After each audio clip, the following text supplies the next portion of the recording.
we assessed a founder who has a kind of high level of relational intelligence, but a low,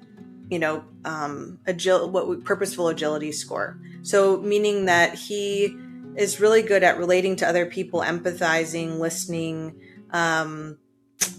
putting himself in other people's shoes, but his ability to pivot quickly is limited. And we found that was largely because he has a harmony bias. So he was like concerned about hurting people's feelings. So we really encouraged him and had a bunch of follow-up questions about scenarios in which he had done this. Then we had questions about what it was preventing him from doing, and what the counterfactual of his business could look like if he actually moved.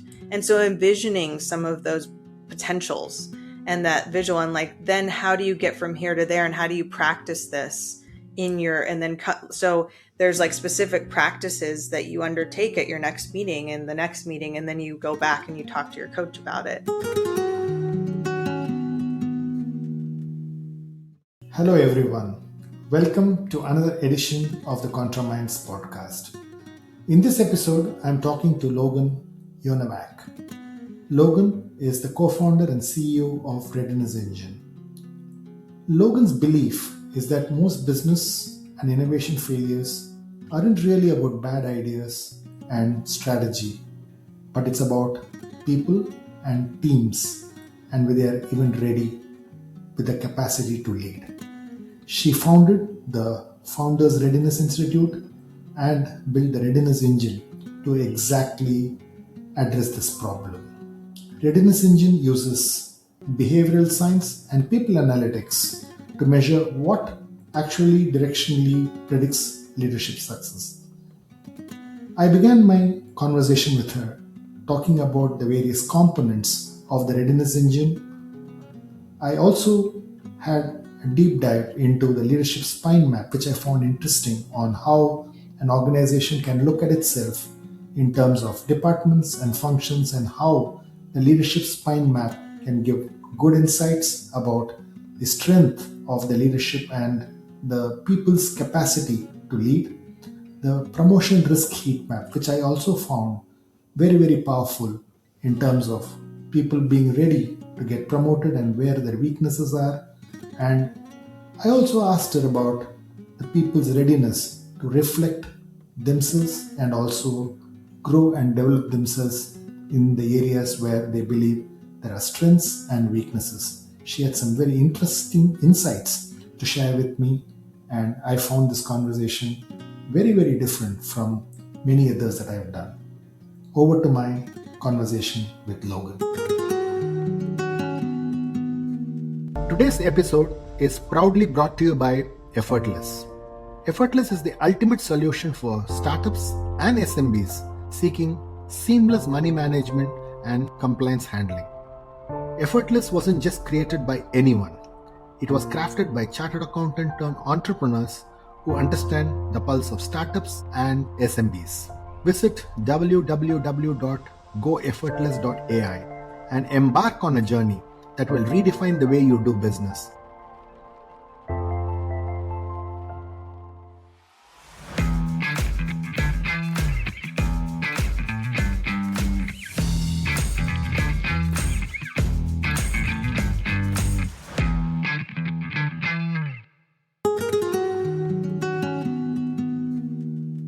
Logan, I wanted to kick off our conversation with something that I found really, really interesting in your profile and in the work that you're doing. And most often, what you really see there is you actually talk about this, statement that I'm going to tell you right now. It says the strategy and the idea fails not because of a bad strategy, but it's because of the leader's capacity of not being ready, right? And that's quite a hard statement. And why do you believe, sometimes leaders are not ready, and what makes them take up a few assignments where they probably are actually looking at themselves and not looking at their own capacity realistically? Yeah, well, I think that there's obviously a couple dimensions to that I can touch on. But the first is that, yes, I think sometimes it's like going to a buffet when you're really hungry and you put a lot of things on your plate and then you realize you put too much on your plate and you can't eat it all. I used to do that as a kid at this buffet, local buffet. Yeah, so I think that it's natural for humans, well, most people want to take on more. They think they can take on more, and they just might not have a good sense of their own limitations or capacity. And so what we're diving into is the internal kind of configuration of an individual and a team. And you're limited by things like emotional resilience. Maybe you haven't built up good systems for yourself to handle stress, for instance.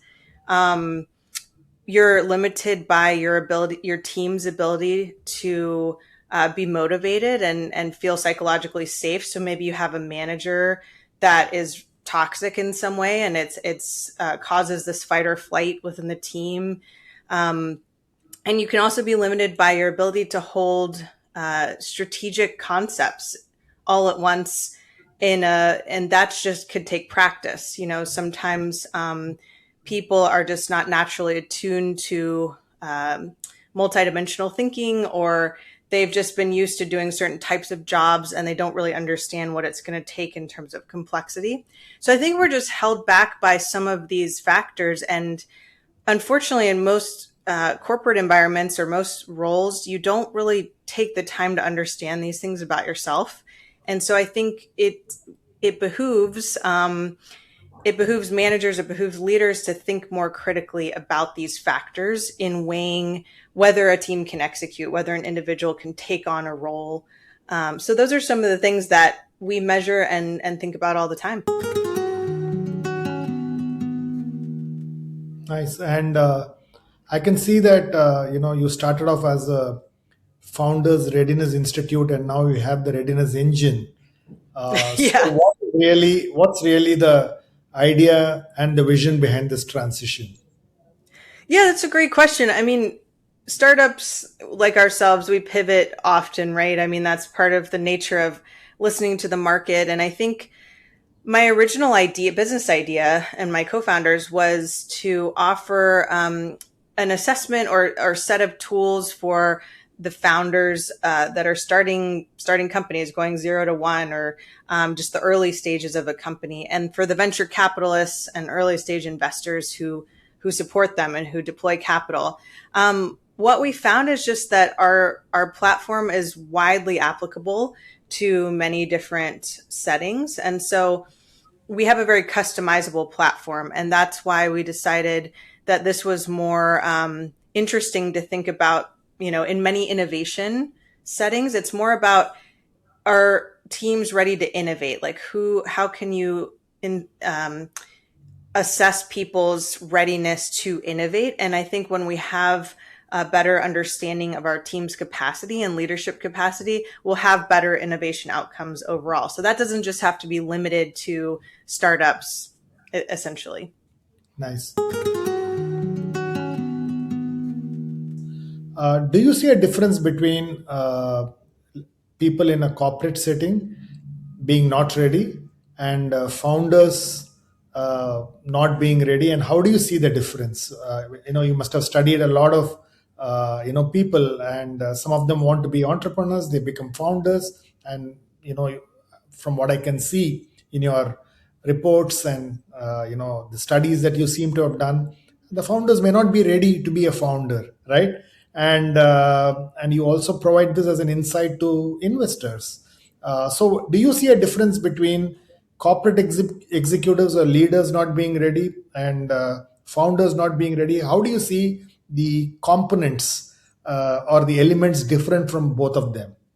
Yeah, I mean, I don't have, I don't have a lot of quantitative data around this yet. We are doing a lot of work to evaluate some of the trends in leaders and some of the outcomes. Like, for example, we're looking at a body of work, publicly available data, looking at Y Combinator and Techstars founders and founding teams to determine their developmental capacity and some of the outcomes they've seen, whether it's follow-on funding or an exit.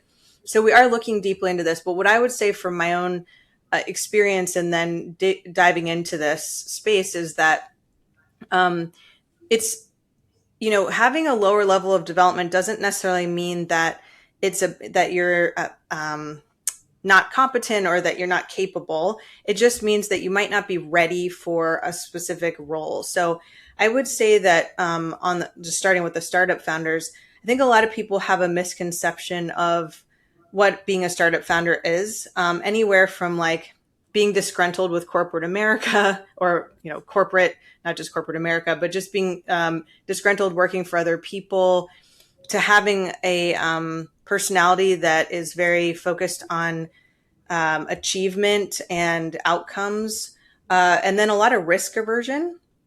So I think those elements are important, but not sufficient all the time. Certainly we see outliers of, people who have they almost seem like they're on the edge of burnout all the time. But typically there's a number of things you need in order to be successful as a startup founder. And this is what we did dig into the data before creating our assessment tool. We looked at 300 research studies and picked out these 6 constructs because they showed positive correlations with startup outcomes. So I think one of the main things is coachability. So someone's ability to take in strategic feedback. If they're not able to do that consistently, or they get defensive too soon, it's very difficult to iterate on a product or the business model. So if you go in with an idea and you're not really listening to the external market about the actual idea itself, it's more likely that you're probably not going to make it as a startup founder. So I think when people go in and they're stubborn and they're like, oh, this has got to exist, and they don't do customer discovery and they don't understand, what's actually the reality of what people want or need, then I think those are some conflating factors. And then in corporate America, I would say, so coachability and the ability to pivot quickly, while holding the goal in mind. So I think you have to be able to pivot as a startup founder, and that's related to coachability. So you want to make sure that when new information comes in, you can say, hey, this isn't working. Let's move over here, but we're still focused on this goal. And then the last piece, while there are others, I think the last piece on the startup founder side that I think is really interesting is this strategic complexity. So being a startup founder, you kind of have to play all these different, especially in the 0 to 1 phase, you're playing a lot of different roles at once. And so especially now with AI, while it augments and can enhance your ability to do work, you still have to have a lot of critical thinking to know how to take the information and do something meaningful with it. So holding a bunch of different concepts in place at once objectively is a very important ability. And so that's why we test for that. I hate the word test, but that's why we measure for that. And then I think on the corporate side, you do see people, I think in general, in innovation roles, I think that you tend to see a little bit more crossover with startup founders. But I think that in the corporate settings, there's a little bit less maybe risk tolerance. People want to be a little, more comfortable in their roles, and you don't have to necessarily take on so much risk yourself. I think the risk is more distributed.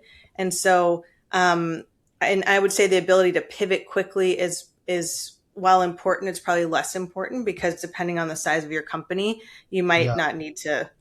So those are some of the things we see differences in, I would say. But again, I think what we're trying to articulate is know yourself a bit more before you choose a role, and know what that role is going to take in terms of some of these factors, and make that part of the decision-making process instead of just looking at the job function and saying, that sounds good, but am I really ready for that? Am I really ready? So. So, how are people taking it? Because uh, I really read one interesting thing in your report where there is, what I call as a confirmation bias, and then there is an affinity bias, right? So, therefore, my ability to assess myself honestly, okay, is a very big, uh, I would say, risk because Yeah. it's a very, very hard, uh, I would say, uh, analysis about myself when I'm looking at the mirror and saying, am I, assessing myself honestly? So, how are companies taking it? Because when you get in there, one of the challenges is some of them have already, become functional heads or business heads, and you are actually talking about these people not ready even for their current role, right? So, therefore, how do you really, handle somebody who is probably not ready for the current role and somebody who is probably not ready for the role that they're being promoted for? So, how do you prepare them and how do people take it? Well, I mean, I think we have a number of different approaches here. I mean, one is this is supposed to be a non-threatening approach. Like we definitely, in the reports that we generate, this is not about, final judgment or, saying that we're really coming from the perspective of this is what we see in the patterns in which, the transcript data that we evaluated. You're probably in this range. We always say put it in a range. Your best day, you're going to behave more like this, and your worst day is you're gonna behave more like this. And so we're measuring kind of where you sit on a normal day, or like on a typical day. Here's kind of where you land. So it's always going to be a developmental range. And then I think one of the most exciting things about what we offer is really clear next steps for how to get to that next level. And so one would hope that the person who takes this is coachable enough that they're willing to continue to grow. And so, but a lot of what we thought about initially in designing these instruments is that it's a lot about incentives. So, startup founders, I haven't seen a lot of startup founders come to us voluntarily. A lot of what, it's mostly the VCs or investors kind of requiring them to undergo this. And it's not a judgment of anyone. It just, I think, people are busy, and it's often rare for someone to maybe seek advice or counsel.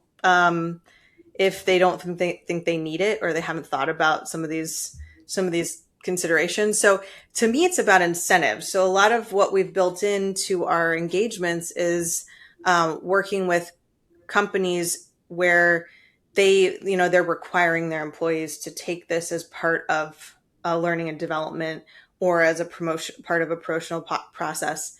To me, also, there's the dimension of, like, especially in hiring, people will, most people are amenable to it, but we've received, like, we just did some work with Stanford, and there was a fellowship we were helping them as part of their evaluation process, and several people declined to take it. It was you could decline to take it, and it wouldn't affect your position, but it was interesting that several people declined to take it because some people have religious beliefs. They don't want to be on camera. There's a variety of reasons people don't want to take it. But when people don't want to take it for the most part, and there's a fear, I feel like that's interesting information. So as like a hiring manager, you're always being judged in some way by people. And I would prefer to put my best foot forward and have a better understanding of, like, what I'm being measured on, rather than just someone's subjective opinion of whether I'm going to fit in with the culture. So it seems to me like a more objective way to make hiring decisions. So I find it interesting when people are afraid to take it. Interesting. Talk to me a little bit about the components of the readiness engine. I see that there are, there's an internal operating system, there is coaching, there is resilience, there is adaptive capacity. Talk to me a little bit about these elements and why these elements are important in the leaders being ready for whatever role that they are taking? Sure. So, like I said, we looked at about 300 research papers. We looked at more, but the 300 we chose were had dimensions of the constructs that we chose for the founders, and we chose these constructs for high pressure, highly complex roles. And like I said, we're applying them to other innovation circumstances, but in the beginning, that's what we were kind of double clicking on. So yeah, I think fundamental, and this has been validated by many independent investors, is coachability. I think when someone's open-minded, and in business school and in a lot of business training, it's like, do you have a fixed or growth mindset? To me, that equates with coachability. Like, how open are you to adapting your own identity? And how defensive are you around like protecting that identity? And so much of growth stems from that in and of itself. So I think at the very least, measuring someone's coachability is a powerful tool. And we actually have a coachability micro score for that reason. If people just want to take one of our constructs. The other ones, vertical development is a body of adult psychological development and organizational psychology literature and research that's been around for about 30 to 40 years. And so what we've done, and what's been difficult to do in the past because of there hasn't been AI, is we're able to take this transcript data and look at a large volume of it quickly. So in the past, people have had to take transcript data and hand score it. And now we're able to digest that information a lot more quickly. And so we've been able to build in this developmental psychology into the fundamental basis of these tools. And so strategic complexity is what I was alluding to many, many times in our conversation, is this ability to hold multiple perspectives.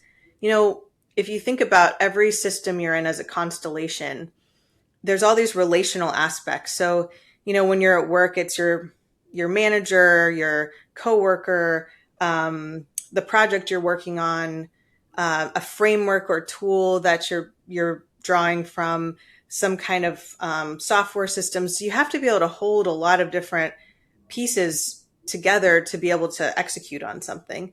And so someone's ability to do that objectively and hold them all at once is one of the core things we measure. And we do that by asking people open-ended questions, scenario-based questions, and seeing how they refer to the system and how many kind of perspectives they're bringing in. So those are kind of like three of the main things we measure, but I think they're all really fundamental to a person's capacity to continue to evolve in their roles.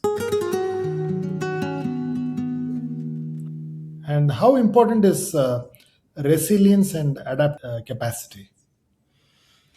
Well, I think a lot of people talk about the grind, like, it's all about working until you're exhausted and you have to it's this kind of one track way of thinking about producing. I think we've become a very producing oriented culture. And if you take, I like the athlete analogy. Athletes can't, function 12 to 15 hours a day.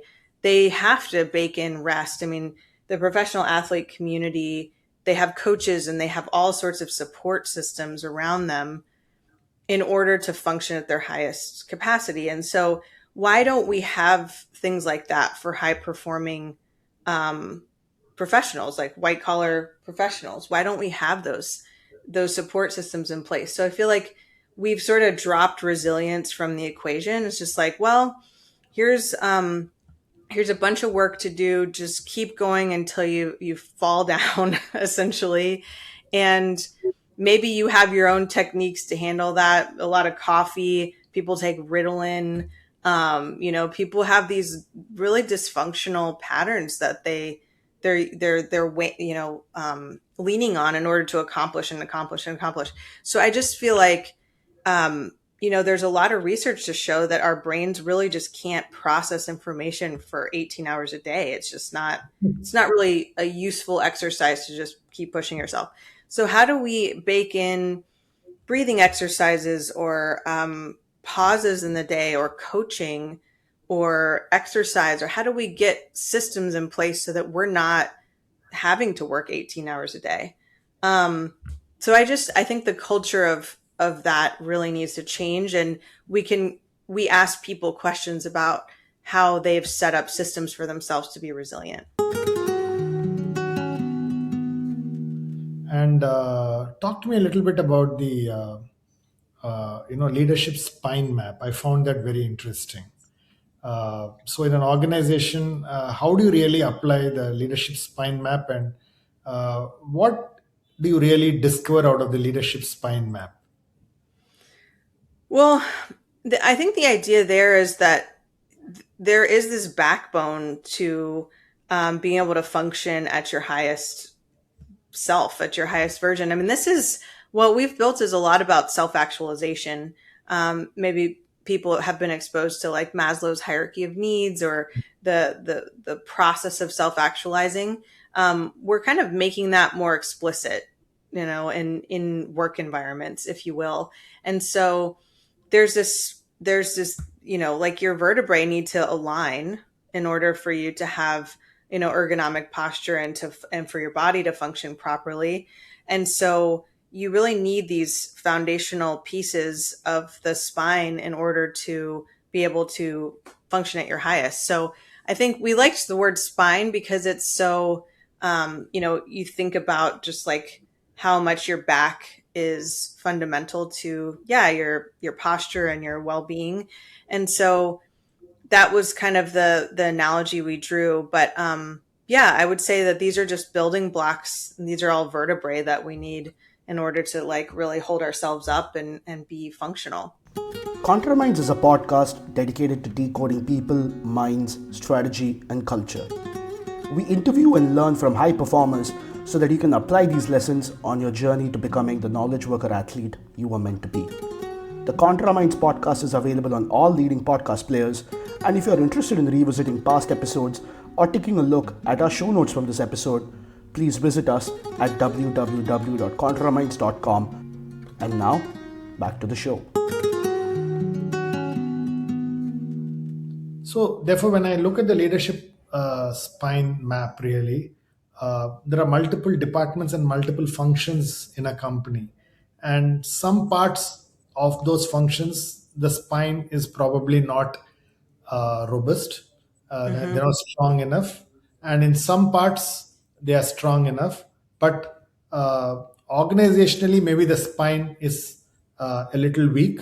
But the certain spines in the functions and department might be strong. Then how do you really bring them together? So I'm a company, I really look at the leadership spine map. I see that two divisions or two departments have a strong spine map, but two departments don't have a spine map. So then how do you really solve that problem? Yeah, I mean, that's where I think you need the coaching piece where, where you develop a developmental trajectory for the individual or team. I mean, that's when you need intervention. I think the ideal is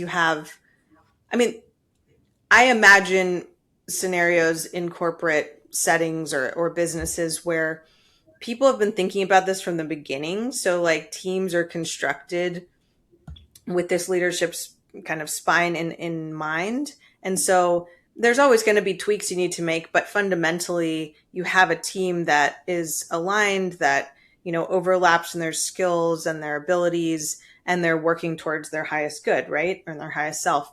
That's obviously not happening in many, many settings. So you're kind of coming in the middle of something, or something's already broken. Well, I mean, just like anything, there are intervention strategies, and you have to kind of use tools to assess whether or not it's fixable, or whether or not like the people are coachable and they're willing to shift. And I think that's why you do a diagnosis of something, or why you assess something, so that you have a better sense of how to intervene. I think a lot of the cultural shifts that are attempted in corporate environments are very superficial. It's like, oh, let's give everybody, a boost with like Bagel Friday, or like we need to have people buddy up with a mentor. And it's fine. I mean, it's good that people have at least something to generate culture. And I'm not denigrating. Some companies are very sophisticated with this, but for the most part, I don't think we're getting underneath enough. I don't think we're going under the iceberg. Carl Jung, a famous, the father of psychotherapy in the US. Well, he was Swiss, but, he really talked a lot about the conscious mind being the tip of the iceberg. And there's all this stuff going on underneath in our unconscious and our collective consciousness. And so, I mean, how many corporate environments are even talking about that concept or touching on those areas? And so, not that we're here to do psychotherapy for people, but I do think that certain interventions can at least make patterns available to in a way that you can actually start working with them. And that's what I think is most important, is just bringing awareness and having a more standard way to do assessments and have the vocabulary to talk about some of this stuff. Like most people don't even have the vocabulary. So when I look at some of the elements of the readiness engine, what I find interesting is the internal operating system and your ability to be, conscious about it. Like just now, what you said, can this be cultivated, or has it to be emergent in the person? What has been your experience? Well, I find that most people are open to some sort of change. I think what's lacking is a roadmap. I think it's like any other set of skills. Like there's a bit of a bell curve, and some people are really, really self-aware and focus on self-actualization and growth for whatever reasons. And then most people are kind of in the middle, and there's people who are extremely reluctant to affect any change, or, they think of themselves as static, which is, bizarre to me, but I've definitely encountered people like that. So that's why the coachability microscore is fascinating, because it's like you get to see where people land on that spectrum.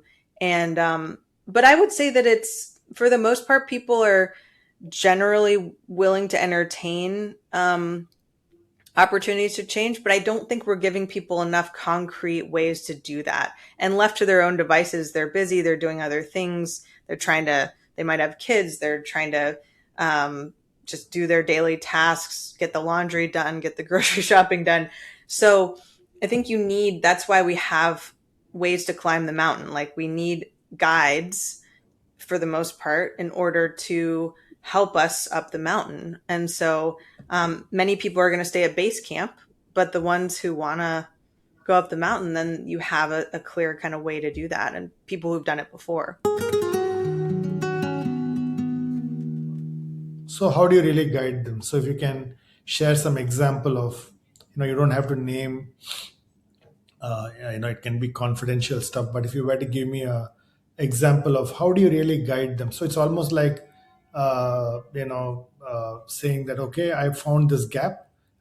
This is how I want to guide this person. So how do you go about guiding the person? Well, I think it depends on where they're starting from. A lot of it is asking initial questions. So a lot of it's getting people to ask themselves questions. When you're on a sales call, one of the most powerful things you can do is get someone to articulate how much it's going to cost them to not use your tool, like what their current strategy is costing them. So I think getting people to verbalize where they're at and what it's costing them is really powerful. And that's why that self-reflection, like not prescribing, but sort of inviting people to start self-reflecting with the right language and non-threatening language is really the most powerful starting point. So, we ask people to ask themselves specific questions. So we usually give people 3 developmental pathway kind of roadmaps for depending on where they land in their assessment. So for instance, someone with like a mid-level relational intelligence score. So there was a founder that we worked with who, I'll give a concrete example. I think it's a lot easier when people to do that. We assessed a founder who has a kind of high level of relational intelligence, but a low, purposeful agility score. So meaning that he is really good at relating to other people, empathizing, listening, putting himself in other people's shoes, but his ability to pivot quickly is limited. And we found that was largely because he has a harmony bias. So he was like concerned about hurting people's feelings, and he wanted to get everyone's input before making a decision. And I'm not saying that in some cases consensus isn't important, but in a lot of cases, what you want from a leader is for them to take charge. And okay, I've heard, people's feedback, and now I'm going to move on something. And he just would get stuck in the analysis paralysis because he didn't want to. So we really encouraged him and we had a bunch of follow-up questions about scenarios in which he had done this. Then we had questions about what it was preventing him from doing, and what the counterfactual of his business could look like if he actually moved. And so envisioning some of those potentials and that visual, and like, then how do you get from here to there, and how do you practice this so there's like specific practices that you undertake at your next meeting and the next meeting, and then you go back and you talk to your coach about it. And so it's a lot of scenario, some role playing. So that's just one example of tension, like somebody can be really high in one area and they just, for whatever reason, they're hung up on making the decision. Does that help? Yeah, beautiful. I think it's a bit of I would say a lot of qualitative stuff, and that's something that you got to be able to kind of prod them into it, is what you're really saying, right? So, well, I think I agree. I think these topics will always remain in the more vague and fuzzy. It's not math, in certain kinds of math. But I do think we're making it more quantitative and standardized. I think there are actually deep patterns that show up at different levels of development with different skills associated with them. And that's what excites me, because I think, like we were saying before, there's some people who are really good at picking up on the subtleties and seeing these patterns, and other people may not pick up on them. So we're making them visible to everyone now based on sentence structure, based on how people talk about things. And one of the things that gets me really excited is what people aren't saying. So we call it negative space analysis. So when we're listening to someone's transcript, they may not have mentioned pivoting or relating to other people, or they may not have talked about a team they've worked with. And that's interesting data. It's like, why haven't you talked about this in any of your stories? And so how are you actually thinking about these topics? Have you not thought about them at all? And so those are just curiosities that I think we need to keep in mind too, like what isn't being said. How do you measure progress? Because again, it's a very interesting way where it's not like, it's a score, right? So therefore, it's important that, like how it's not like a physical exercise where, you can look at my weights and, I am reducing, and here it's a little more esoteric. So therefore, how do you measure progress? Well, there are some pretty concrete ways you can measure progress. It often takes 3 to 6 months, if not longer, to really get to that next level. But one specific way, like I'll just take strategic complexity. So maybe somebody scored pretty low on that in the sense that they're sort of like self-focused. They're not really holding a lot of different pieces of the puzzle in mind at once. And then, so they have like maybe one or two perspectives they're holding. 6 months later, they're more aware of this, and then they articulate 3 to 4 to 5 perspectives. So they're actually bringing in different frameworks, they're holding different patterns in mind, and they're juggling that all at once instead of just focusing on the immediate kind of meeting their own needs or their own perspective. And so there are kind of like measures that we can look at in how someone talks about their experiences. So there are actually like concrete sort of, and like I would say markers. It's not a perfect science, but it does have a lot of pattern to it. Do you see a lot of correlation between resilience, adaptive capacity, coaching with rate of learning? Well, I mean, I forget who brought this to the forefront most prominently, but when someone is this poverty mentality, actually they've looked at IQ and how when you're worried about meeting your basic needs, you're actually less able to allocate mental resources. And so there's actually a drop in IQ that they've measured with people who are experiencing significant and ongoing poverty. So I think that is a sort of, I'll take the leap and say when someone's really emotionally stressed, there's a nervous system response where they're sitting in their sympathetic, I believe it's a sympathetic. I always get them mixed up, parasympathetic, sympathetic, where they're sitting in the sympathetic nervous system more of the day when they're emotionally stressed. And so it's harder for someone to learn, in terms of cognitive functioning and with the neocortex, it's harder to learn new things when you're in a state of fight or flight. And so I would say that, yes, if someone has systems in place to reduce the elevation of their nervous system, then that's going to allow new information to come in and for them to grow and change more readily. Interesting. I just wanted to also look at the promotion risk heat map. I also found that interesting. And for an organization, you look at people's performance, you look at their KPIs, you kind of, think of promotions. But the way you are looking at the promotions heat map is probably very, very different from what I've kind of seen people do the promotion. So talk to me a little bit about that.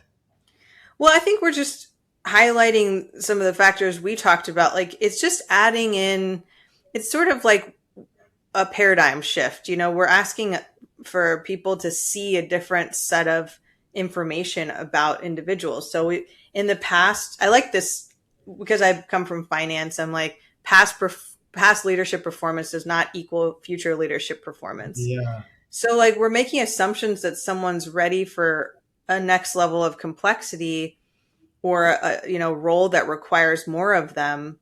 Maybe it's more emotional demand without actually assessing whether that's the case. And yes, there's informal ways of assessing that, and some people are better at it than others. But I just would argue that we're missing a lot of we're looking at resume, we're looking at what they've done in the past, we're looking at their credentials, we're looking at maybe a little bit of feedback from their from people they work with, but those are often biased because they can be traced back. What they say can be traced back. So how do you get more unbiased perspective on whether someone's ready for a role? That's what we're doing. We're trying to develop a baseline and say, here's a way to think about this. And it just added into your perspective, just added into the way you're evaluating someone. It doesn't have to be the only criteria, but why aren't we looking at these factors? Does a personal operating system have to align with an organization's operating system? Well, actually, my co-founder has some really great ways of talking about this, but there's organizational developmental capacity in addition to there being team or individual levels. So most corporates are sitting within like the 3 to 3.5 range. And there are characteristics associated with that, like execution driven, profit driven, efficiency driven. And those are cultural attributes that I think we would associate with most corporate environments. Often when people maybe have like a personal revelation or they start to get disgruntled with their corporate setting, it's because they're actually developing past their kind of immediate environment. And so they might not be aware of these factors in the way that we're talking about them, but there's something in them that's wanting to grow and maybe have a bigger impact. So I think the impact investing community is an attempt at thinking more broadly and widening the aperture about what investing means, for instance. So we're thinking more about the environment and about society and other impacts that besides just having a profit or returning capital. So I think these are people who in the finance community sort of evolved and said, hey, why aren't we thinking more in a more complex way about the ecosystem we're in? And why can't finance service some of these other outcomes? So that's like an example of things evolving at a bigger scale instead of just the individual or team. So therefore, the organization, the person outgrows the organization's operating system is what really. Yeah. I think it happens. And I've met plenty of people who just couldn't, they just couldn't take their corporate culture anymore. They felt like they wanted to grow past that and they needed to find a new opportunity. And that's a lot of times what leads people to start companies. Yeah. How open are organizations to take up a concept like this? Because they are used to the traditional assessment methods, right? Because they are all standard cookie cutter kind of methods. How do I hire? There is a set of attributes. Then if I want to promote, I have a certain set of attributes. Okay. Suddenly you're coming in and actually disrupting it, right? In a way. So do you see a certain set of organizations being open to this in their, I would say, maturity and growth? Or do you see, established organizations not open or new industry kind of organizations open? What are you seeing as the market reality? I don't think we have enough data on that yet. We can go through and use external markers to actually like pinpoint where a culture is. And we want to do some of that work. We haven't done it yet, but you can sort of evaluate a company culture in an aggregate way, like I was talking about before. So that's exciting. And I would like to do more of it. We haven't done that yet. What we've been reliant on is our team and our contacts. And typically, because most of us this isn't an ego response, but we've scored pretty high on the assessment. We tend to attract people who are also at those levels. I think that's just an intuitive kind of experience we're having. So we're looking for people within companies that have a higher level of development who see the value of this. And yes, I've run into plenty of, like, in the venture capital community, there's been a lot of resistance towards these tools. And so I have seen resistance come up for various reasons, and ego can be a lot of it. Like, hey, I'm already good at this. I don't need any more information. We've got a good process. So I just try to move on respectfully when those things happen. So interesting. So if I were a early beginner in my career and I was looking at the Readiness Engine, what would your advice be to me to prepare myself for the next decade or so? What are the things that I should have in my elements that I need to work on from whatever research that you have seen? Can you tell me 2 or 3 things that you believe are really important? yeah, I think if you're early in your career, it's remain open and coachable. Like, I think young people tend to be more coachable and open-minded to begin with. So usually that's not as big of an issue. But I think laying the foundation for personal resilience early on, like having habits and practices that aren't just about grinding, and the grind culture, and remembering that. And I think younger generations are more, there's been a pushback in terms of working 100 hours a week, and, older generations are in some ways frustrated with like Gen Z and such about like their work habits. But I think that there is a kind of evolution happening of young people pushing back on the extreme kind of work culture, at least in the US. So I think building in practices, whether it's a breathing or yoga or meditation or some combination of those things, where when you're getting stressed and overwhelmed, you have tools to deal with that. I think those would be two things I would say. So, do you think resilience and patience for them is more important because sometimes organizations move slower than what they Oh believe? yeah. Therefore, is patience also, do you think, is important? For sure. I mean, I have to remind myself of that all the time. I feel like things always move slower than I want.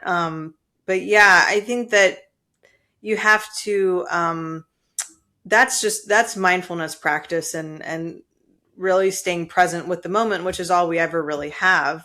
But you have to come to that on your own and understand, like, you have to just enjoy the process itself and remind yourself of that, because if you think too far in the future all the time, yeah, you're losing sight of the now, and that's really is all we have. And if I were in the mid stage of my career, would maybe you would have learned patience a bit. Maybe coachability, as you rightly said, is important.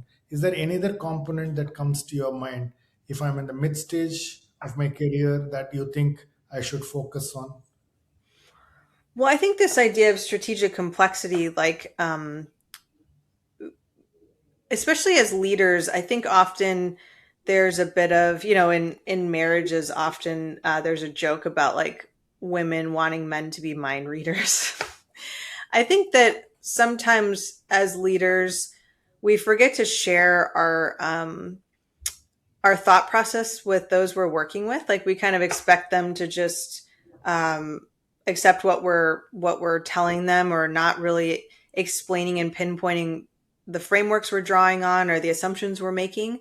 So I think that would help a lot of leaders smooth out their relationships with those they work with by just being more explicit about, here's kind of where I'm at, here's how I inform this decision, these are the kinds of complexities that I'm working with, and just voicing those. I think just being more transparent with our mental constructs and our thought process, and that would help a lot.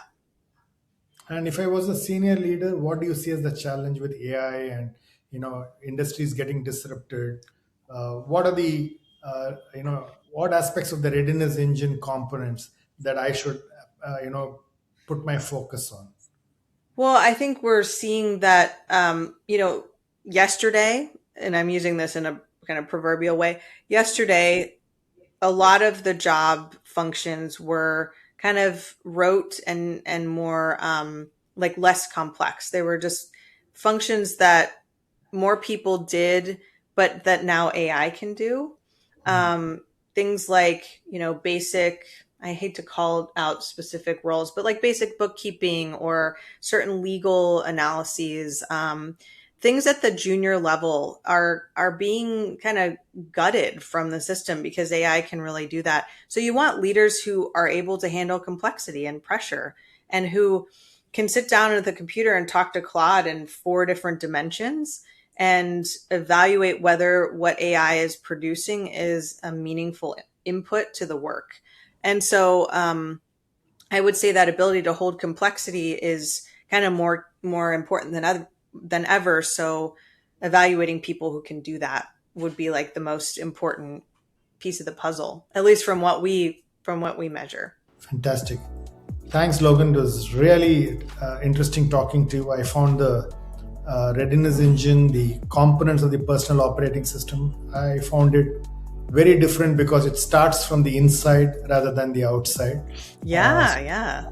So I thought that was very interesting. That's the reason I thought we must have a conversation, because my belief is also pretty similar in terms of the alignment between the inside and the outside really takes you to a different level in terms of aspirations and drive. And that, I think, is something that I found interesting in the reports that you shared and the examples that you had shared in my earlier conversation. So it's a very interesting journey that you're taking, and I see this as very critical because work styles are changing, the type of work is changing, the way industries are changing. I believe this can be an interesting, I would say, pathway for people to look at. So lovely talking to you, and Thank you so much for having me. Thanks for taking time and talking to me. Thanks for listening to this episode. For selected links and detailed show notes, visit www.ContraMinds.com. Follow ContraMinds on social media and let us know who you would like to see next on the podcast. If you're listening to ContraMinds on Apple Podcasts, do share your comments and give us a rating. We are keen to know what you're thinking. ContraMinds is also on YouTube. If you're listening to the podcast on YouTube, hit the subscribe button and stay up to date on all our releases. Thanks for listening and stay safe.